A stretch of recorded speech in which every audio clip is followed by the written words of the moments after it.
Well, so let's begin the part 2 of Python hands-on. What did we do? The last thing that you understood was dictionaries. I hope dictionary concept is clear. The idea of dictionaries, what dictionaries actually do and why they are important, how they are different from tuple and how they are different from list, how all of these are different. I hope it's clear. Yes, sir. Okay. And today we are going to be starting functions. Okay. So while we start function, I guess this is the first time where this particular thing will make sense here. The fact that white spaces are important. What does it mean? White spaces are important. This is what I mean by white spaces are important. This indentation. In the other languages that we use, Java, C Sharp, the same thing would have been written as a statement and then a definition and then a flower bracket and whatever inside is your body of your function. In Python, there is no concept of this flower bracket because they've used it to create dictionaries.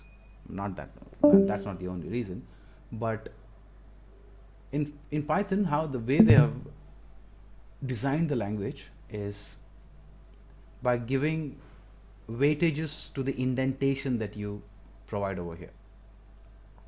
So if you were to write a function, you define def and you create a function and then you write the body of the function. Okay, but anyways, we'll come to know, we'll first understand what function actually is.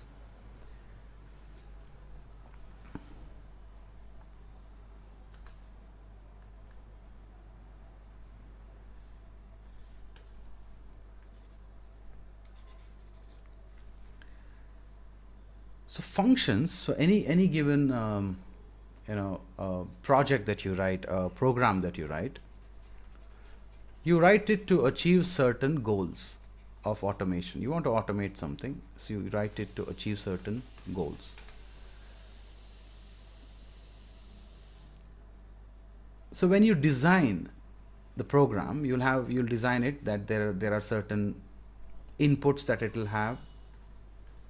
Then there is a certain body of computation, and then final output, and how it should look and stuff.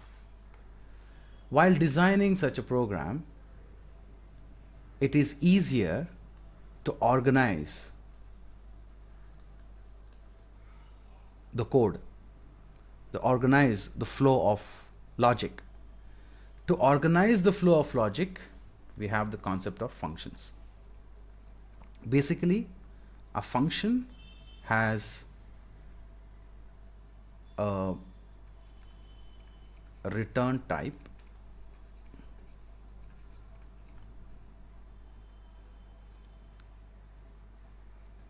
and the function name, and then you have what we call as arguments. Fundamental concept for any given programming language ever. Understand this: a return type, a function name, and an argument. You can call it argument or you can call it parameters. There are many names. Basically, all you have to do is understand that the function name is decided by the nature of the computation that you want to do. You want to add, you want to traverse a list or add some value to a dictionary, anything that you want. And if you think that you would be doing this particular activity many times,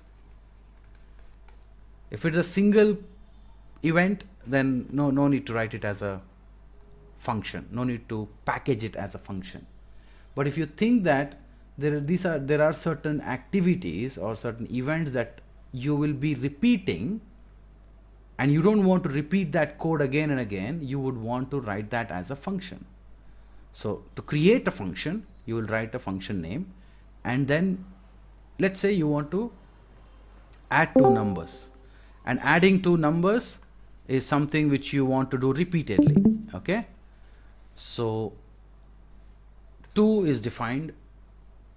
So the number of arguments that this function would take are 2. Now how will I write this? I will write add underscore numbers, and this adding capital here all the time, it's called camel casing. Okay, a good programmer has certain programming etiquettes or programming style, so it looks good when you do something like that. In earlier, if you have function calls, embedded calls, you would have started with the underscore first and then write a camel cased number, right? So there are certain ways. So for me, I follow camel casing like this. Add numbers is the function name. You can add any variable over here, it doesn't matter. You can just say a comma b, and I will just, for the sake of clarity and this one, I am going to add this square bracket, but don't get confused, we are not going to use square brackets in Python, it is an indentation. Okay, but just for the sake of it, because it's the standard replication, standard way to represent a function. So you do something here, right? So what do, you add these numbers. So we create a new variable. If it's a number, then you will actually have to say c is equal to a plus b, and then you would say return c. So you have to say return c. So now this function's work, Python understands that this person has written a function, and it can only take 2 arguments, and it is automatically going to return something after doing certain computation. What computation it is, it's a different matter, but Python understands the template, Python understands the structure or the definition of your function. A definition of a function means you define the name of the function, you define the arguments, variables that you are going to use for those arguments, and inside that, referring the same variable that you have used, you are going to define a business logic. Here in this case, it's an arithmetic logic. So you will do the computation and assign the value back to a new variable, and you will say return the value of that variable. So this one executes this and returns. Now you can call this add numbers anywhere you want, simply as if, if you'll just simply call a function like this, add underscore numbers 3, 4, and if you equate it to any variable, answer or result, it'll just compute and give you 7 anywhere, anytime, any number of times. You can add it in a loop also. You can add the whole thing in a loop and it'll execute it for you. So this is the idea of a function. Now let's get back to Python.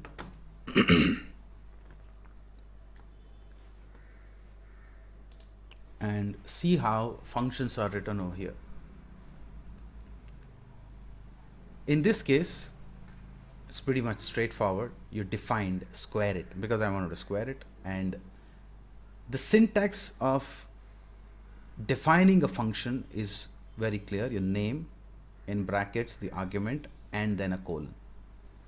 This one is just, you just have to abide by it. There is no logic to it. They decided it has to be this way, it has to be this way. That's it. Now the return, there you see there are no square brackets, there are no flower brackets here. Indentation. You could have done something like this. If you do something like this, it will be wrong. It'll get confused. This will think that this is a separate statement, and then this is a completely different statement. The moment you do this, it will see it as a block. because the moment you see moment you write def and square it, it is and colon, it is expecting an indented block. It knows that you have defined. Now I'm waiting in the next indented block. It is waiting for the body of your function. So always remember, the indentation is important, and that is why we say white spaces are important. Okay. So after this body is computed, return x star x means x square. So now you see what I've done. We have called the function here. Square it of 2, you get the answer 4. Now something better happens in Python. This was not as easy as it looks here in other languages, but here it's very straightforward. We are defining something called do something f comma x, and then we are saying return f of x. So we are passing a function itself as a parameter. So I told arguments or parameters, right? So I come from that in a school of thought where we started with C, C++, so we used to call it arguments only. Now they've called it parameters. It's okay. So define do something, some name, doesn't matter, f comma x, and you thought probably you will get a, we'll probably here give it some 2 comma 3 or something, because I did the same thing right here. I did a b and then I called for 3 comma 4, but I'm not trying to do the same thing here. I am trying to pass another function itself as a parameter. So this is something advanced in Python.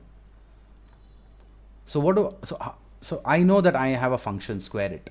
Okay, I know we have that function square it. So instead of directly calling square it and putting the value 3 over here, there will be situations where probably you may need to run parallel threads.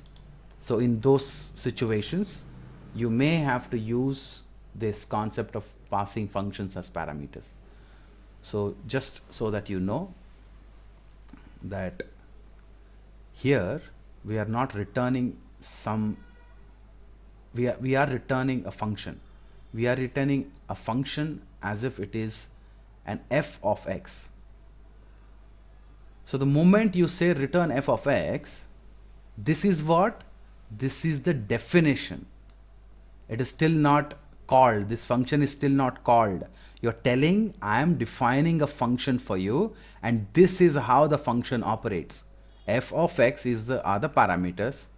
You will be returning f comma x are the parameters. You will be returning f of x. So this is the definition. So once the definition is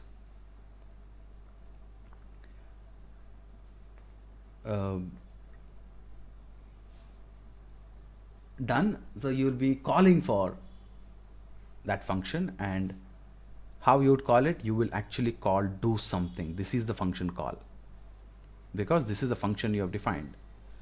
Do something square it comma 3. Square it is a function, but how did you know that f is the function over here and not x?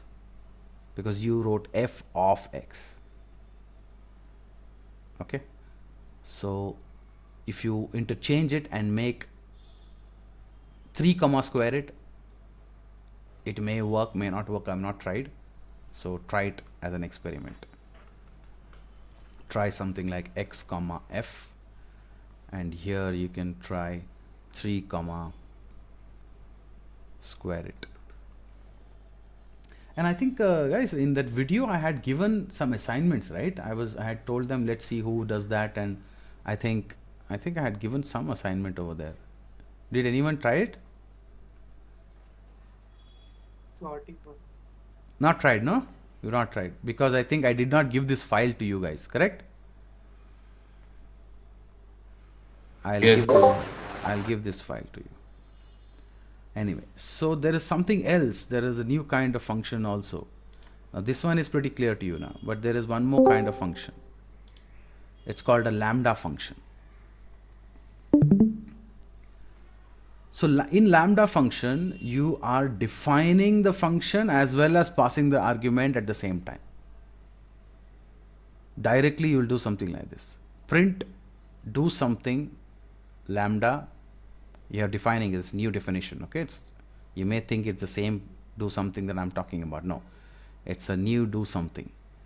Lambda x. It's called the lambda functions. So lambda x, and the body is x star x comma 3. So these are called simple inline functions. If you want something done quickly and you just want to add it as actually a function and a very structured thing that you can quickly define over there and get it done with. So this is a lambda function.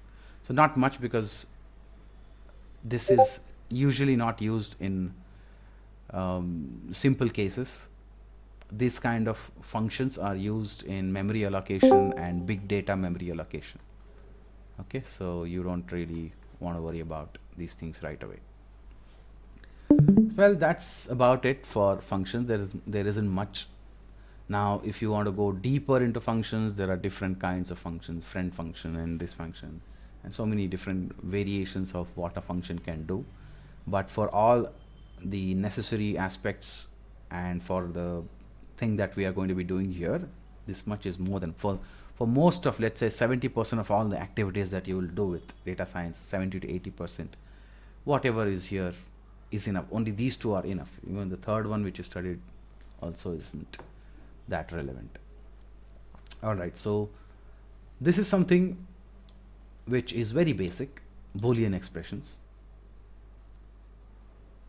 It's about just standard calculation of evaluating the truth about things.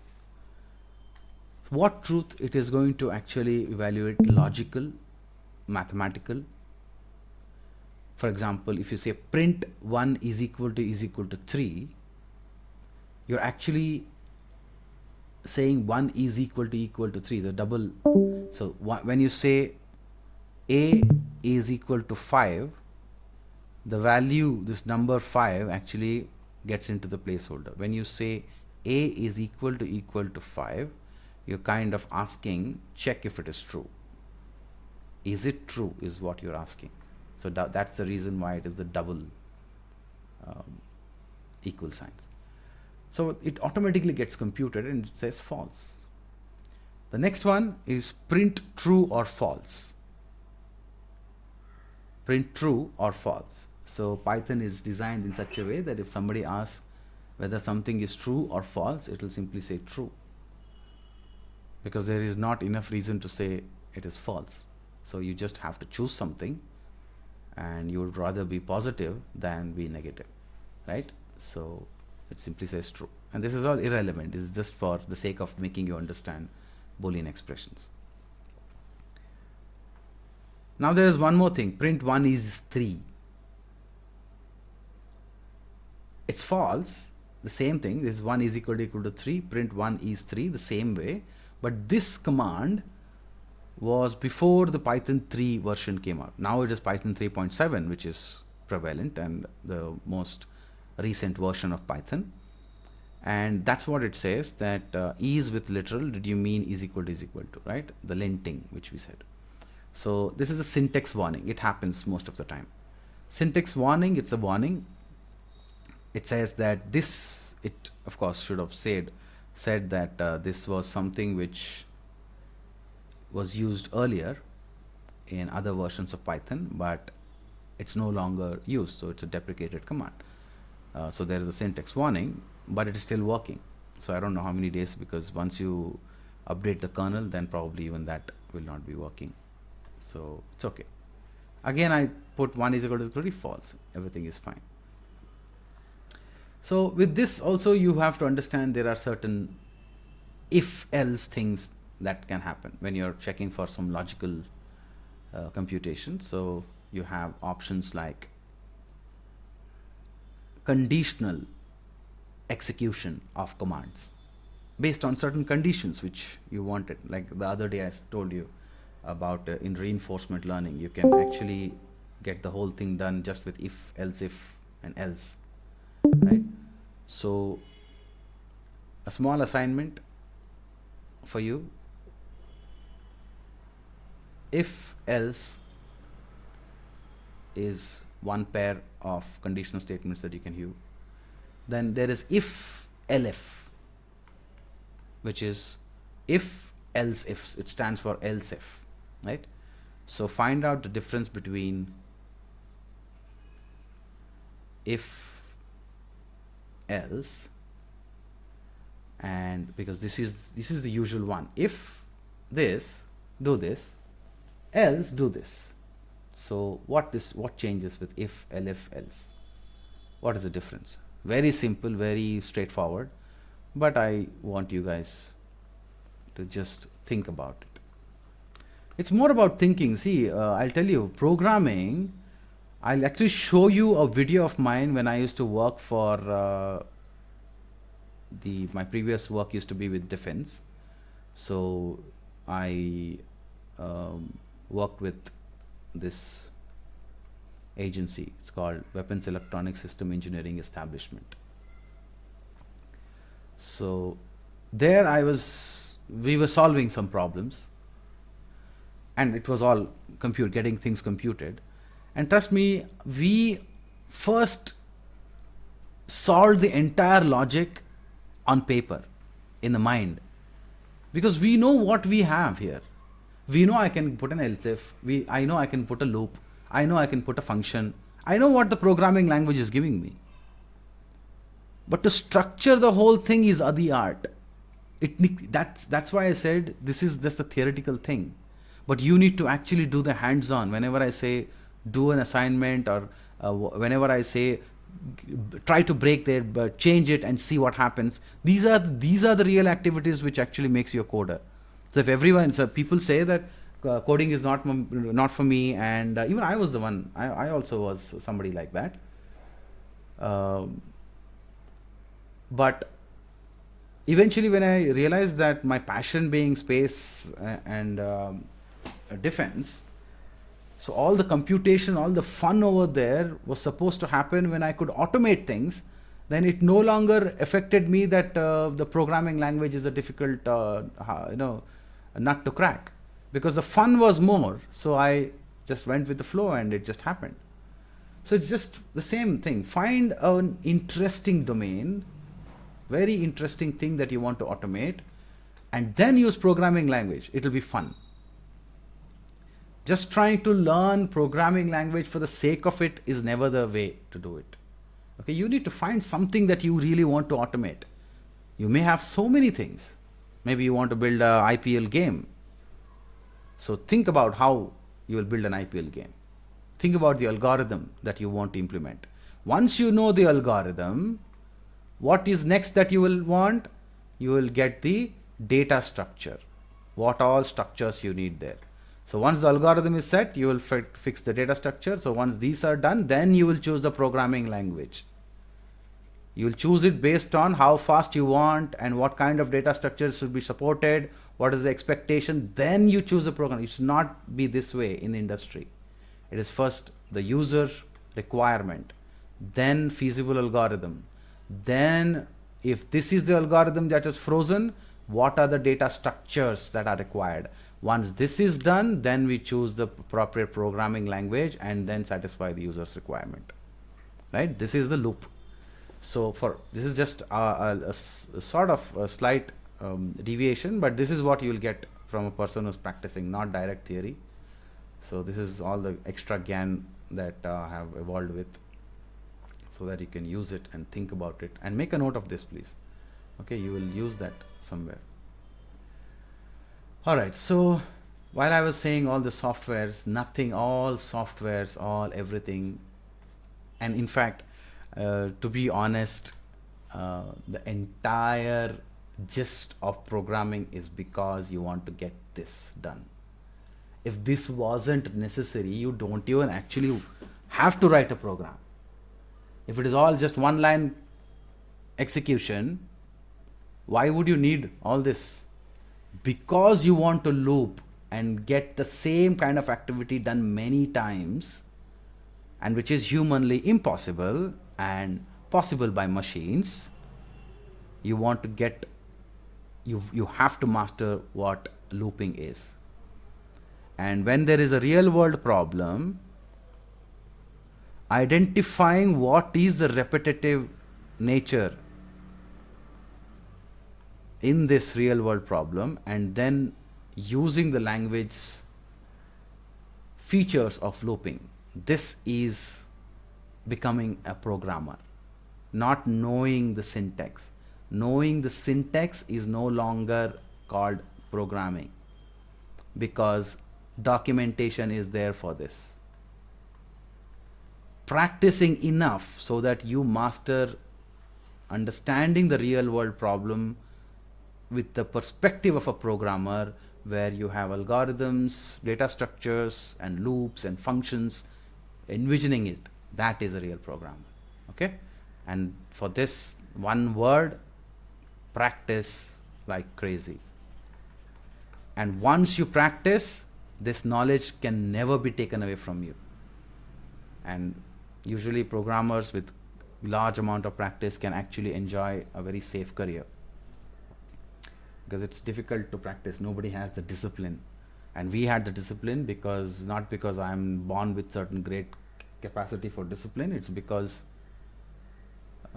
work was like that. It had to be done, right? So get into that mode and you will also do it. Anyways, let's understand looping and iterating through certain lists. So this is one of the real world problems. You define list of items and your items is in front of you, and let's say we just want to print, we want to check each element over here, and you want to say whether you want to check whether it is even or odd. Okay, so how would you do that? So we'll use a for loop. So we know that the statement for it is for items in list of items colon. For items in list of items. For in what? Okay, that was, if you remember what I had taught you in the previous video. For items in list of items. So can I change this word items to some other word like momos? Can I do that? Yes, sir. How many say yes? How many say no? Yes, sir. Yes, sir. Everyone agrees that I can use it? If I use it as momos, where else should I change? Or do you think just by changing momos, you think I'll get my output? Check out. No, where sir. else? So where else? Here Yes, sir. and here. Correct? Yes, sir. So you observe that this is the definition, this is the beginning of the for loop, and then there is an obvious indentation from where your next line starts. And then this print all done is not a part of this indentation, it is outside. This print is inside, this print is outside. Why? Because this is straightforward. For items in list of items, print items. If items modulus 2 is equal to 0, means whatever the item you divide it by 2, if it doesn't give you a remainder, then it is even, else it is odd. That's as simple as that. Read the whole thing. It's very simple. Everything repeats. Actually, a code, I'll tell you, it looks complicated, but inside it is very simple. What happens when you look at a complicated code? This is something which has happened to me. I'll tell you. I tell all my team. I told the team everywhere that you look at a complicated code and you feel that, my God, I'll never be able to understand. I'll show you certain codes that we have written which runs to about 10,000, 15,000 lines of code. Okay, of course not written completely by me, but they were a big team, right? When you look at that complicated code, you'll be like, I'll never be able to understand it. But if you keep your patience, you'll start seeing that repeated patterns over there. Same patterns repeat. again and again. So that's when you say, okay, so if I understand the logic in this pattern, everything else is repeating the same. So you also are advised to think of the problem statement like that. So if items something modulus of 2 is equal to 0, so you get it, and else print it is odd. What has happened over here? Our requirement was, I have given you a list, iterate through it and tell me which one is odd and which one is even. So we wrote this code. Now you have to tell me, why is this print item inside and why is this print item outside? If you want to see the output of it, I will show you the output of it. I'll have to erase this, and yeah, so I'm going to erase everything that has been written here. Kindly have a look at it and tell me, if somebody tells me they get a book today, I've already noted. Indentation. Yeah, it is indentation, but why indented? Why is this indented here and why is this indented here? Why is this not like this? So for for loop, it takes as a block, whereas print, when we are printing all done, it's from outside the for loop. So what happens if it is here? It will treat it inside. What happens? But why should I not? What? So what if it is inside? every What time happens? every time it will be printed for Who's the one who said every time it will be printed for loop? Aditya. Huh? Aditya. Aditya. Full name, please. Aditya Patel. Aditya Patel. And one more person before that also answered, I think. So Apurv.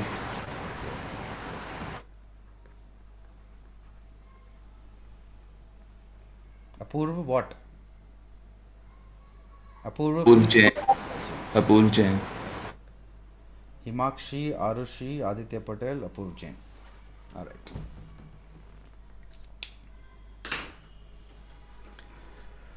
All right. So noted. Good. So try this. Try this, and then see what happens. We don't want that to happen. We want certain things to be inside the scope of this looping and certain things outside, because all done is when the loop comes out, when the control comes out of the loop. So now I'm introducing a new term called control.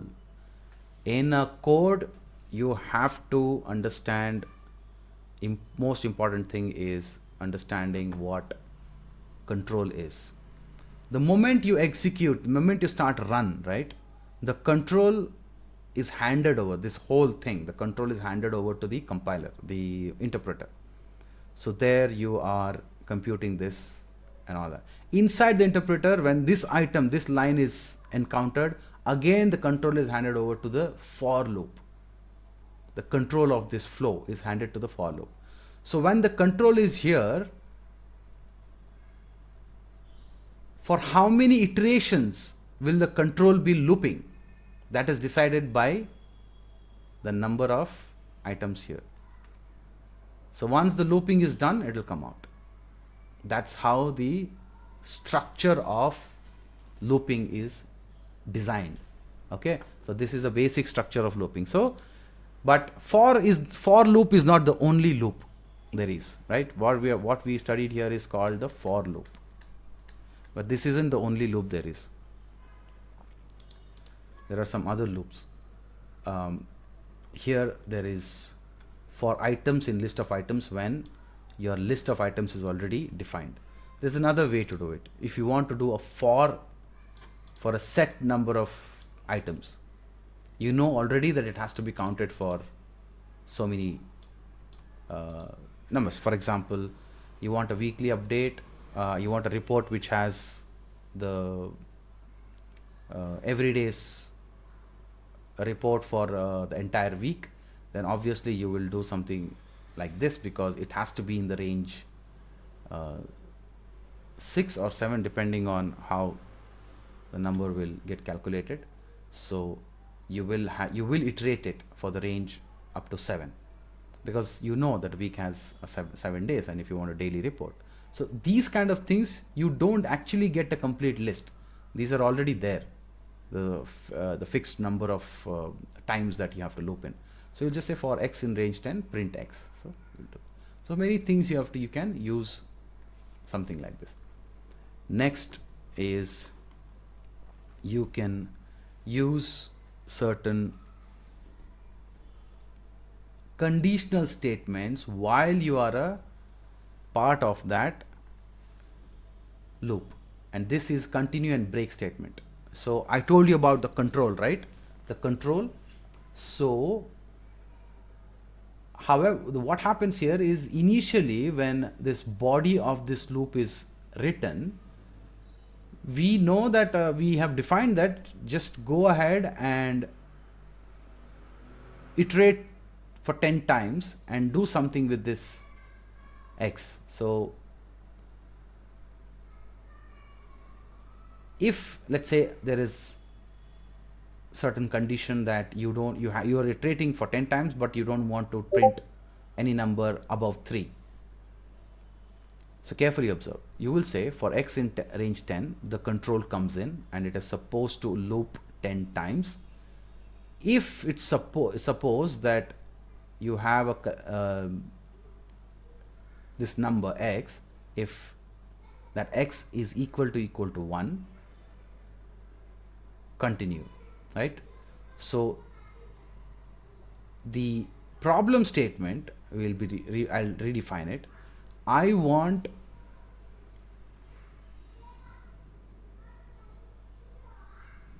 numbers which should not be more than 3 and 1 should not be printed. So this is the problem statement. How would you code in? That's what the code is here. For x in range 10, if x equal to 1, continue, right? So it means that continue means go back, don't do anything. There is nothing to do. You just go back and continue the loop. There is nothing to do if you encounter this. So what you are doing here is all these ifs will be computed, and if this computation, if this returns a true, then it will come to the next line. So for x in range 10, if x equal to 1, if this is true, then it will come to the next line and execute it. When it sees continue, it will not go after that. It will not go and execute this next line. It will just continue. Continue means just bring in the next value. If at all there is any other value, just bring in the next value. So fine. So it will just loop in, and again the next value here is, because it is range 10, so the next value here is 2. It will again check if 2 is equal to 1, which is not, so it won't come inside. It will just skip to the next. So if 2 is greater than 3, which is not, so it will move to this. Here whatever the value 2 was, it gets printed. So imagine it starts from 0 and goes until 9. Yes, so that's why it is here. So 0 also you can think how it happened. Now what happens with 3? If for 3, if 3 is equal to 1, which is not, it won't come here. If 3 is greater than 3, which is not, because 3 is equal to 3, it is not greater. So this won't get executed now. It will come here, print 3, it will print 3. Now the next value 4, it goes on, okay, it does its job. It just loops in. It will go honestly like how it is designed to do. It is going to go and get in 4. It will check 4 is equal to 1, no, so this won't be executed. It will jump to this. If 4 is greater than 3, which is yes, so it will come to this break statement, and the moment break is encountered, the control is again given back to the next. The control comes out of the loop. Okay, so it will come out of this indented block and it will execute whatever is here, which is aligning to the first block. So this one is over the moment so you have to use the continue and break very smartly. sometimes you will have, you will definitely, I'm telling you, you will need this. Why? Data analysis. You're always looping through data tables to find some correlation, some quantity somewhere here, something here. You will loop through here and then find some condition over here. These continue and break statements are the ones which will make your code smart.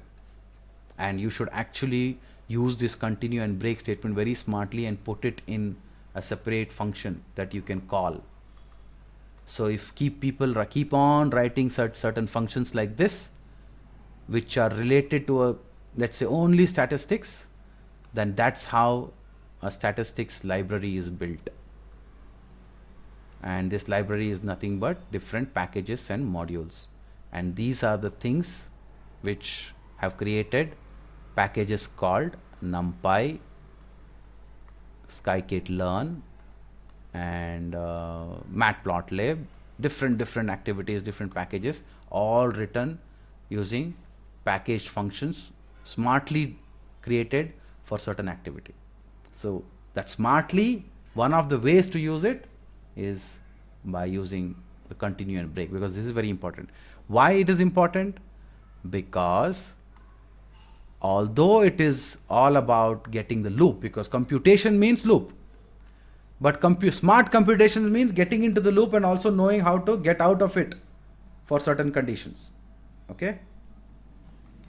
So if you just become Abhimanyu, you're gone. You should know how to get into the Chakravyuha and get out of also. Right?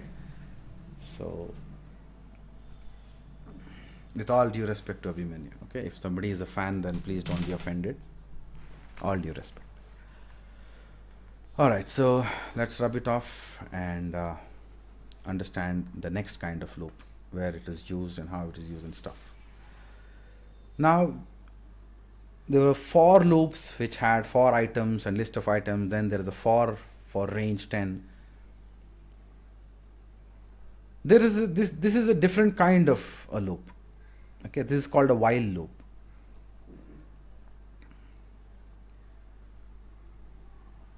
In the while loop, you have a certain condition which is always being computed. So as long as this condition is true, you are going to keep executing this. But it also means that whatever this variable's state that you're checking for is being changed inside the body of the loop itself. So whenever you encounter a problem statement that needs a while loop, make sure that you understand. Make sure that you use a while loop.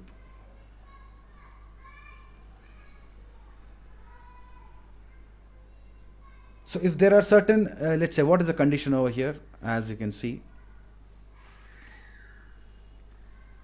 while x is less than or equal to 10 and x is equal to 0, okay, and you print x. But if you don't add this statement at all, what happens? Executing this and seeing is okay. If you execute and see the result, you execute this in your mind. That's the art. I want you guys to do that, not execute it here. The fun is in understanding, imagining what happens. Train your imagination to get half the code computed in your mind. Then it is fun. Trust me, it's like solving puzzles. So tell me what happens if somebody gave me an answer.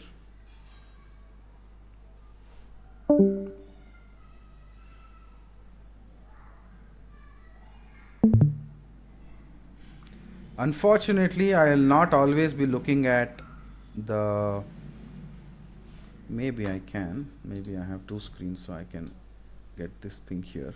Is it still visible what I've shared? It is, right?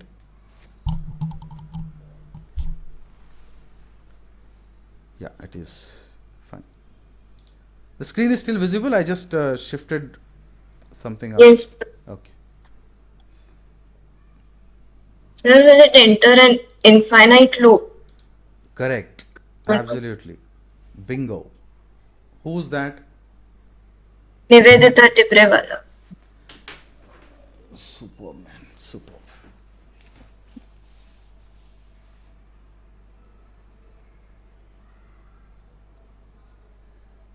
Nivedita. Note.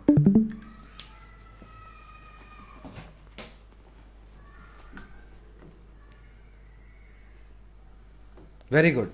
Good imagination. Okay, so you guys understand what infinite loop is? Because there is no condition that will stop this loop from entering. If this was if this was there, x plus equal to 1, so what it does, it just increments x value. It just keeps on incrementing. At some point of time, x actually becomes 11. Okay, so when it becomes 11, here you will be having 11 is equal, if 11 is less than or equal to 10, which is not, so it stops. So whatever happens here, for 10 times it has printed it, and then we are done. But if you don't add this and just keeps printing x, what gets printed though if you don't add this? Who will tell me what gets printed? Yeah, something like it will print 0. 0 will be. Yeah, forever, right? So I think Raghu also has answered it, but probably because I didn't see it, Raghu also has answered it. Yes, Raghu, I've taken a note of it. So it'll just be 0 printed for infinite amount of time. So when this particular cell here goes to an infinite loop, then what will you do? Will you close your this one? Because you cannot do anything now. It's gone to infinite loop. You cannot stop. There is nothing. It's gone. It's out of your control. Earlier you had this thing to get you the control over the loop. So loops are very dangerous. Trust me. That's the reason why I'm telling you all this. Simply putting some loop out there, you should always check. And it is called, the famous problem in computer science. It's called the halting problem. Does anyone know what halting problem is? Anyone has encountered what an halting problem is?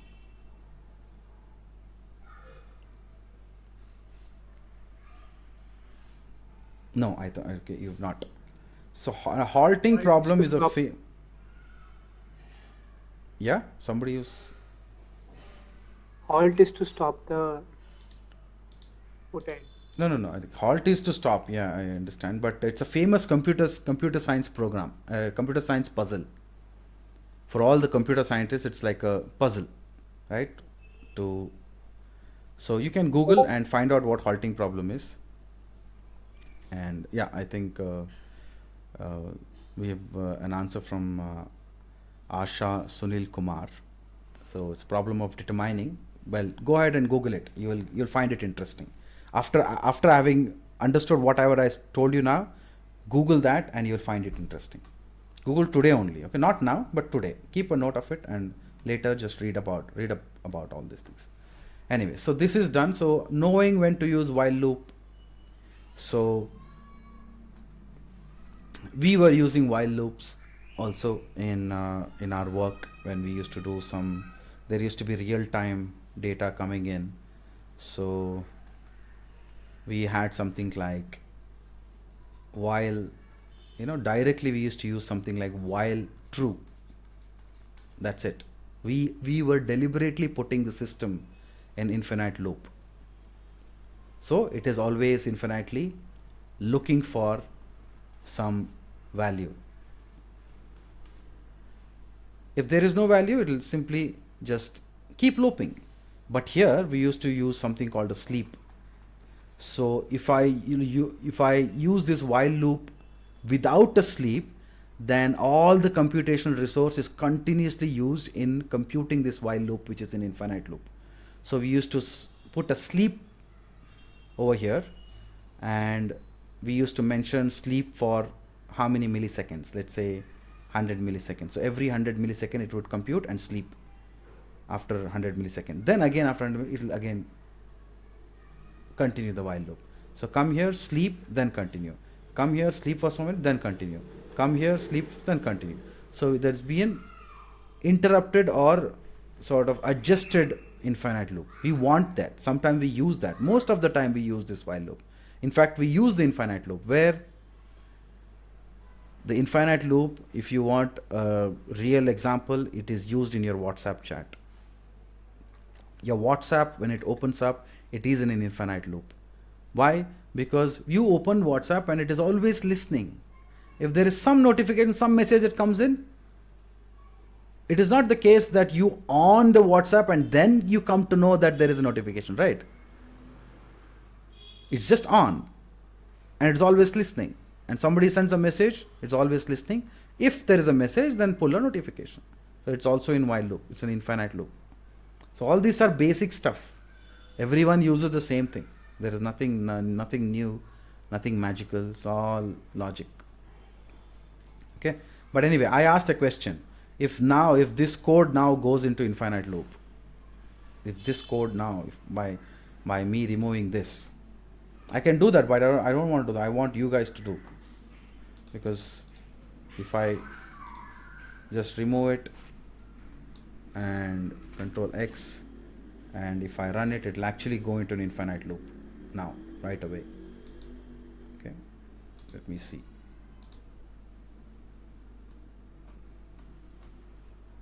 Maybe it did not. What happened?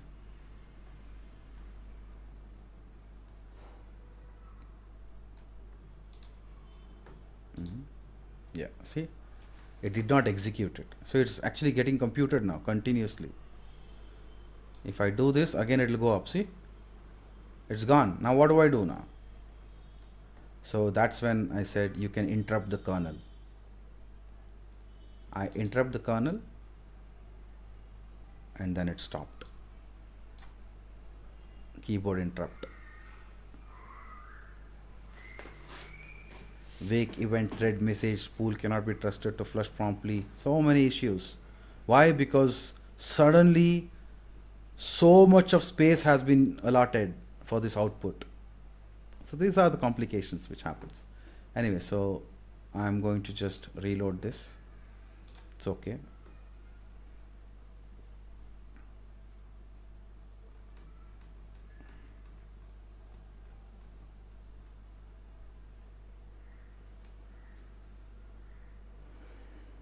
For players, captains, unexpected indent.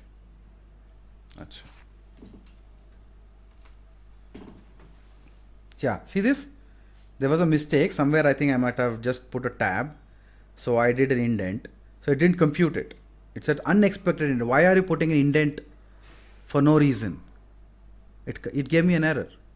So it's a very, this is how it is. Okay. So every time you make if you get into some problem, the system is designed to give you this one. And IPython notebook is not the end all. IPython notebook is only so that I can do all this stuff for you, line by line, teach you if you don't know Python. Real environment is your other IDs, your Spider, your PyCharm. That is beautiful environment where you can actually stop a code in between. You can just stop a code and you can step by step watch how the increment is happening for each. Let's say you're iterating over here. You can simply stop the code over here and execute it step by step.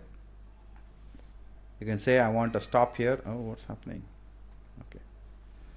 Right? You will stop the code here and then you will actually step by step execute and see what values item is holding. Right? So that is when you're actually in a production environment. That is when you are doing testing, software testing. You want to check there is some bug.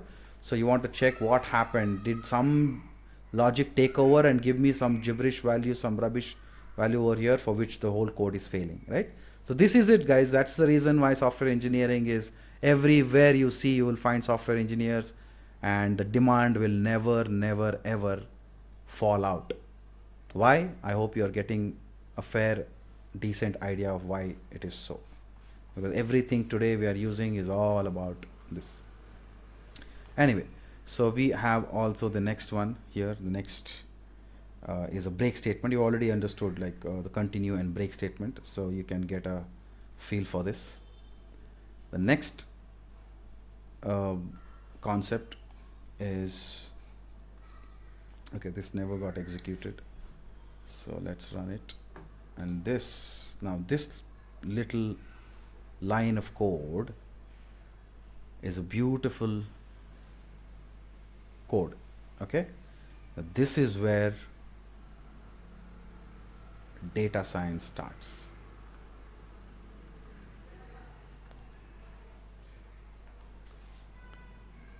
Beginning with NumPy, numerical Python.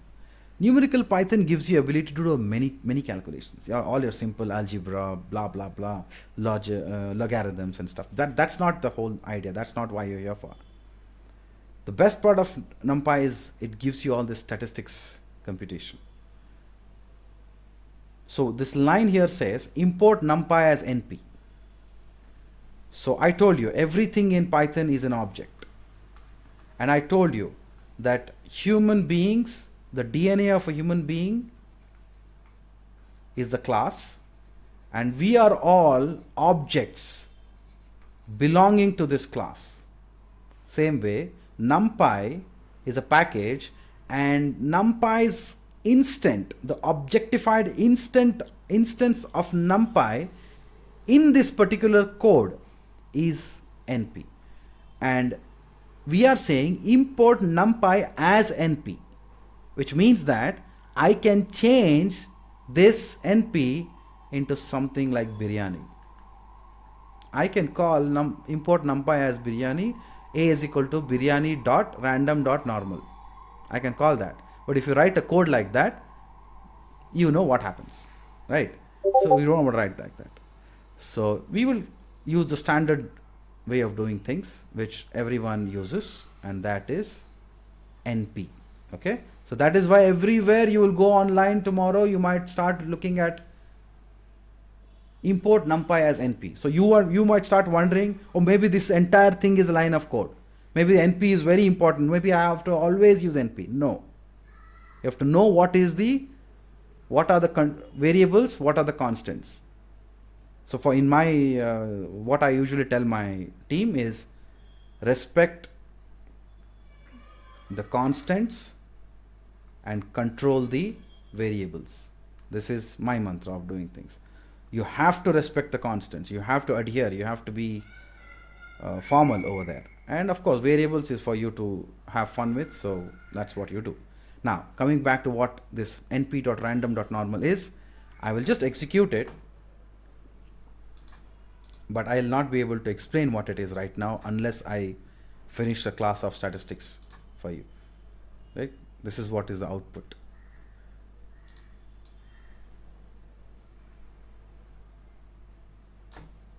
Okay. So only thing probably you will make sense of, I'll tell you what these values are though. One here is the mean and one here is the standard deviation, and one here is the number of values that you want. So you have 1 2 3 4 5, 1 2 3 4 5, each one has 10 here, 10 into 5, 50. Okay, 50 points have been generated by np.random.normal, where the mean value is at 125 and the standard deviations in the variation is. So NumPy is such a powerful library that it could randomly give out certain numbers which follow a normal distribution which has a mean value of 25 and a standard deviation of, or sigma standard deviation of 50. In one line we got all this very important stuff. Okay, so now this one will make sense. Don't worry, I'm just trying to give you sort of a trailer of what's to come, and you will understand clearly what this means. Now I want to ask you something. I want to ask you guys something. So there are two things that we can do. I can go in detail and cover certain aspects with complete clarity, or I can just skim through all the stuff that is there in the syllabus of this boot camp, but you may probably get the connection or may not. So I call this the aha moment. Okay, so when I want my students to have that feeling that, that when the connection happens, okay, this is what is happening, right? So do you guys want it deep and clear, or you want me to just skip and move forward? Type in 1 for deep, type in 2 for skipping.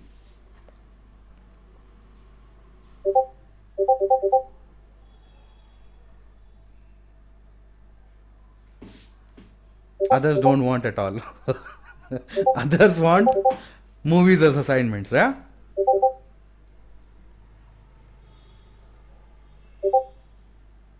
I totally appreciate your choice, because you'd rather understand something deeply than just skim, because skipping is waste of time. It never comes out as any usable information eventually, right? So good choice. So I will try to manage both, okay? I will give you certain videos that is obvious, but when I teach live, I'll try to go into the depth. So you'll have access to both. I will release certain videos that you can watch, which is self-explanatory. You will get the idea. But whatever is important and required so that you enjoy that, I will go into the depth on live classes, okay? So that's it. So it's about 5:30 now, and I can either start. Let me start and give you a hint. So I would require about another 20-25 minutes. I'll start statistics now, because we have come to the end of statistics, the end of Python introduction. Right now, I think it is about time for me to give you certain links. So I'm going to go to download links section, and I'm going to give you some files. So I'll just see if I have the files over here. This is, where is the IPython? Yeah, this is the one. So I'm dropping that file to, so I've dropped the file to download sections in resources, downloadable links, right? Download links. So go ahead and check that, download it, see if it is working. While I do that, I'll take a small break, and then when I come back, we are going to go to introduction to statistics, because only after you understand what's here, then you will start understanding what that random.normal was doing. Okay, and this is good stuff. This is amazing stuff, what's about to come.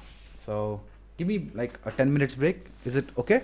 10 minutes break, so that I can stop recording this. And this is a different section, right? So I'm going to stop